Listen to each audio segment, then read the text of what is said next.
वालेकुम dear students. आज हमारे complex number maths B course का लेक्चर नंबर 45 है। एक्सरसाइज 1.3 का क्वेश्चन नंबर 1। उसके आज सिर्फ हमारे दो इम्पोर्टेंट पार्ट रह गए हैं, पार्ट नंबर 3 और पार्ट 4, जो कि दोनों ही बहुत इम्पोर्टेंट हैं। और एज कम्पेयर टू इसके जो क्वेश्चन 1 के अदर पार्ट्स हैं, ये पार्ट जो है थोड़े लेंथी भी हैं। तो आज के इस लेक्चर में हम इसका पार्ट नंबर 3 और 4 सीखेंगे।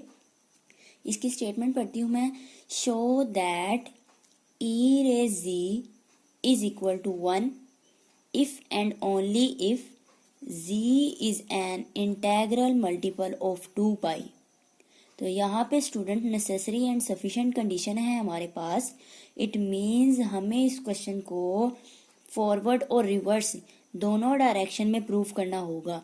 यानी कि अगर हमें प्रूव करना है e raise ji is equal to 1, तो लाजमी तौर पर हमारे पास हम क्या होगा, जी इंटेग्रल मल्टीपल होगा 2 पाई एओटा का। ठीक है, बट अगर हमें जी को प्रूव करना है वो इंटेग्रल मल्टीपल है, तो फिर लाजमी तौर पर ई रेज जी क्या होगा, 1 के इक्वल होगा। यानी कि हमें दोनों डायरेक्शन में फॉरवर्ड भी और रिवर्स भी, ये जो है हमारा थ्योरम कह लें या स्टेटमेंट में जो प्रूव है, इसको हमने प्रूव करना है। तो देखते हैं इसका सॉल्यूशन। उससे पहले स्टूडेंट्स आपसे रिक्वेस्ट है, जिन्होंने मेरा चैनल अभी तक सब्सक्राइब नहीं किया या जो स्टूडेंट्स मेरे चैनल पे न्यू हैं, मेरे चैनल को सब्सक्राइब करें और साथ ही बेल आइकन का बटन प्रेस करें ताकि आपको हर आने वाली न्यू वीडियो के बारे में नोटिफिकेशन मिलता रहे।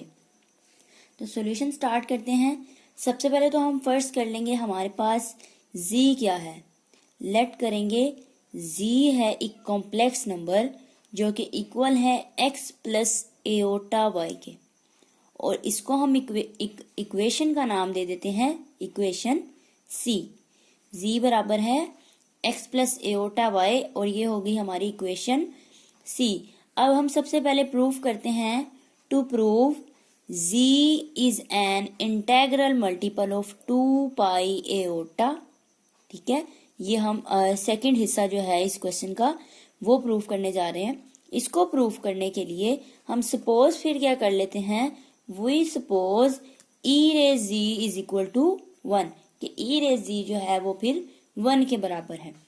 दिस इम्प्लाइज, यहाँ पे हम जी की वैल्यू पुट करते हैं। ठीक है, जैसे हमने पिछले क्वेश्चंस में किया, जी की वैल्यू पुट की और नेक्स्ट स्टेप में हमने इसको ब्रेक करके लिख दिया, e raise x into e raise aorta Y. और ई रेज एओटा वाई को हमने बाय आइलर थ्योरम यहाँ पे नेक्स्ट स्टेप में लिख दिया, cos y plus iota sine y. ठीक हो गया। देन हमने इसको मल्टीप्लाई कर दिया, e raise x into cos y plus iota as it is e raise x into sine y. और राइट साइड पे जो 1 था ये रियल पार्ट है, तो हमें पता है students, every real part is a complex number with 0 it's imaginary part. ठीक है, तो इमेजिनरी पार्ट 0 लेकर हम 1 को इस तरह से लिख सकते हैं। तो ये भी एक कॉम्प्लेक्स नंबर यहाँ पे बन जाता है।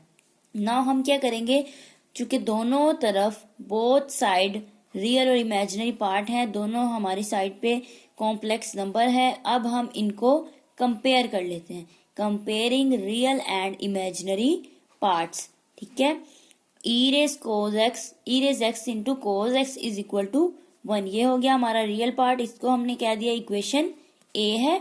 और e raise x into sine y is equal to 0, इसको कह दिया इक्वेशन बी है। ये हमारा इमेजिनरी पार्ट हो गया।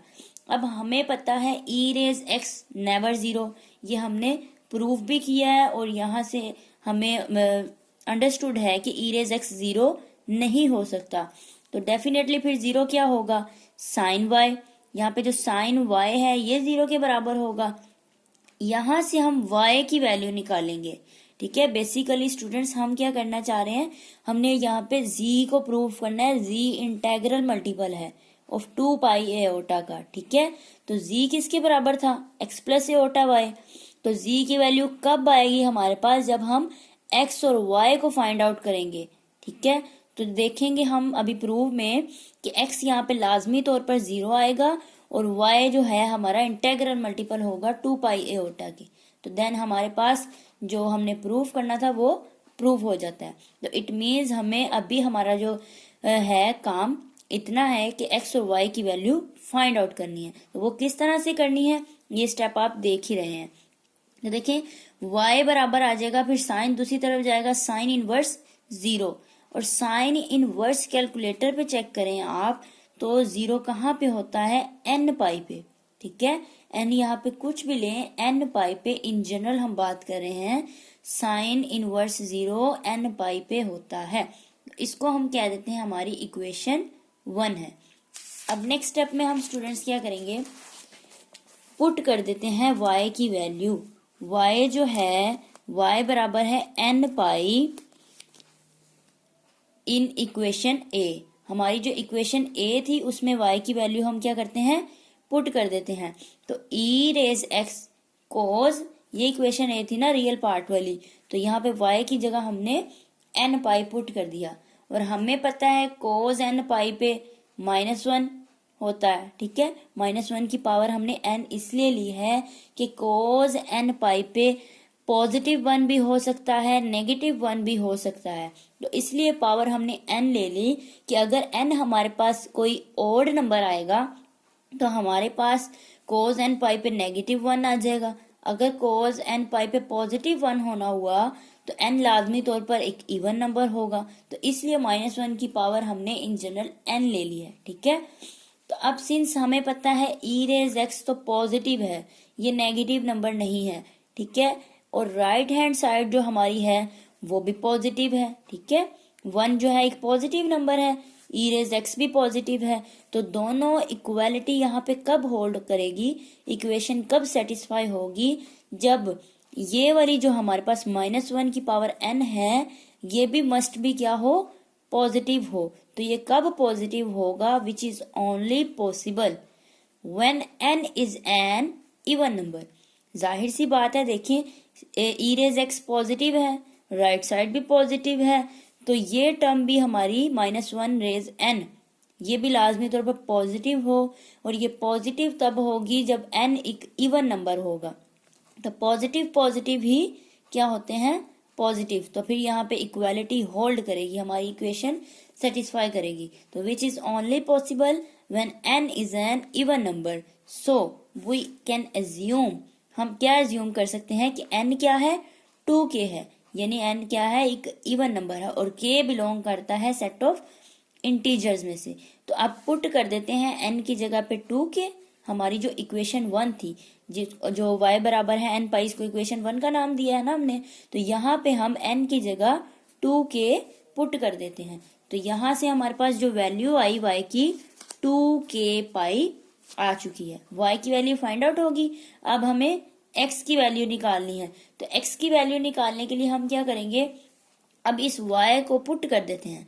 नाउ पुट y बराबर है 2k pi in equation a।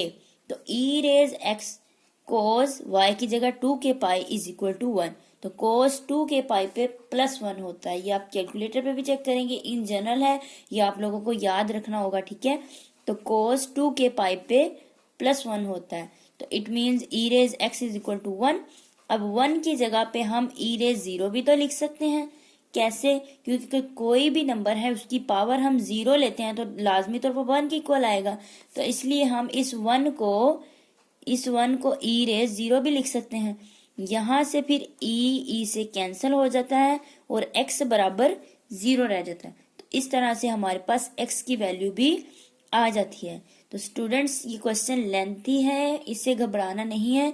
आपने अपना कॉन्सेप्ट क्लियर रखना है और माइंड में स्टेप बिठा लेने हैं कि हमने बेसिकली सबसे पहले क्या करना है, y और x की वैल्यू फाइंड आउट करनी है। जब आपको पता होगा y और x की वैल्यू फाइंड आउट करनी है तो स्टेप ऑटोमेटिकली आपको क्लियर होते जाएंगे, पता चलता रहेगा कि हमने नेक्स्ट स्टेप में क्या करना है।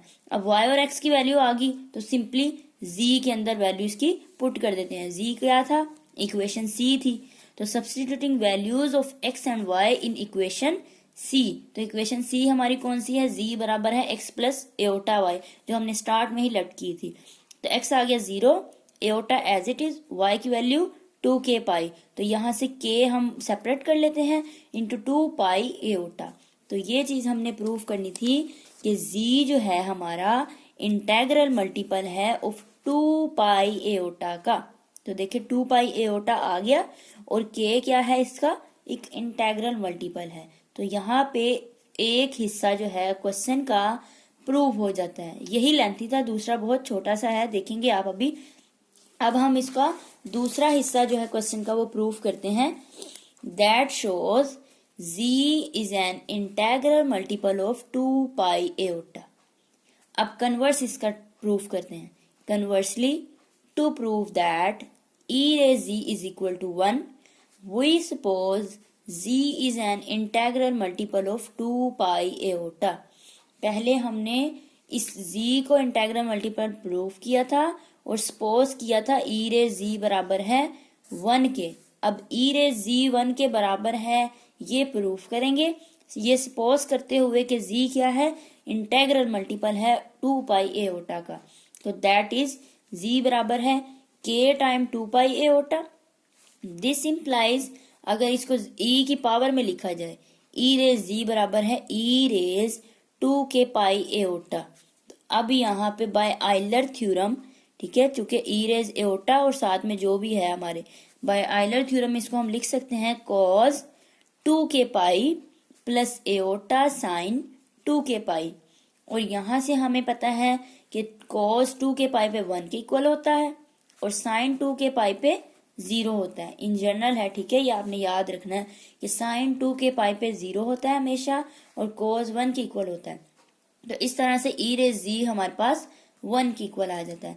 तो ये हमने फॉरवर्ड और रिवर्स दोनों डायरेक्शन में देखा। ये जो हमारी स्टेटमेंट थी सेटिस्फाई होगी, हमारा प्रूव यहाँ पे कंप्लीट हो जाता है। तो आपने इसको अच्छे से नोट डाउन कर लेना है।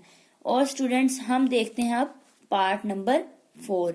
ये भी इम्पोर्टेंट है, उतना ही लेंथी है जितना कि पार्ट नंबर 3 है और बिल्कुल सिमिलर है, कोई भी इसमें चेंजेस नहीं है, ठीक है। इसमें माइनर से चेंज आएगा, वो मैं आपको अभी बता देती हूँ। तो ये आपकी प्रैक्टिस है, आप देखेंगे कि ये क्वेश्चन एज इट इज है।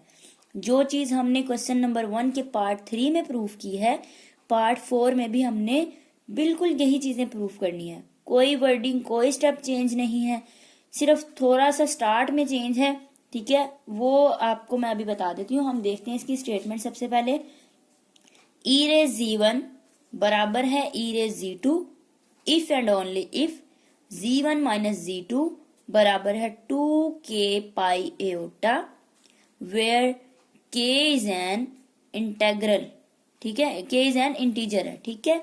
अब स्टूडेंट्स, यहाँ पे हमने क्या प्रूफ करना है, देखें।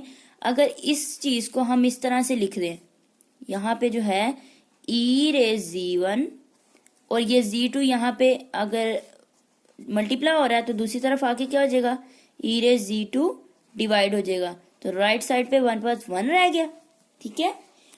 अब ये जब z जो है डिनोमिनेटर में z2 है, ये ऊपर चला जाएगा तो बेसिस सेम है ना, पावर को हम ऐड कर लेते हैं तो z1 माइनस z2 हो जाएगा। तो राइट साइड पे 1 रह जाएगा। ये देखिए कुछ इस तरह से ये फॉर्म बन जाएगी।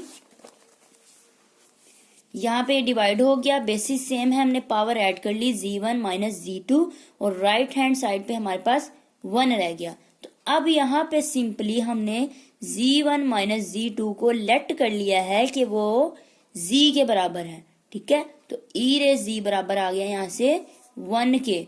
तो देखिए ये वही चीज बन गई ना जो पार्ट नंबर 3 में थी। e रेज z को हमने क्या प्रूफ करना है, 1 के इक्वल है। और आगे वाला जो हिस्सा है हमारे पास, if and only if necessary and sufficient condition जो है हमारी, z1 minus z2 integral multiple है 2 पाई एओटा का, ठीक है। इसको भी हम इस तरह से लिख सकते हैं k टाइम 2 पाई एओटा। तो integral multiple of 2 pi aorta हो गया।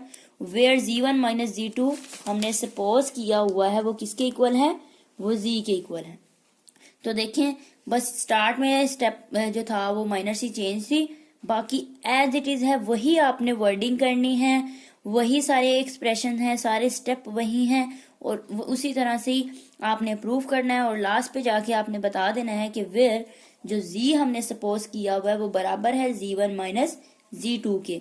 तो देखें स्टूडेंट्स, हमारे दोनों जो हैं वो पार्ट 3 और 4 इस लेक्चर में कंप्लीट हो जाते हैं। हमारा क्वेश्चन नंबर 1 जो है वो कंप्लीट हो चुका है। इंशाल्लाह अपने नेक्स्ट लेक्चर के साथ मिलेंगे। अगर आपको मेरी वीडियो पसंद आए तो ज़्यादा से ज़्यादा शेयर ज़रूर कीजिए। अल्लाह हाफिज़।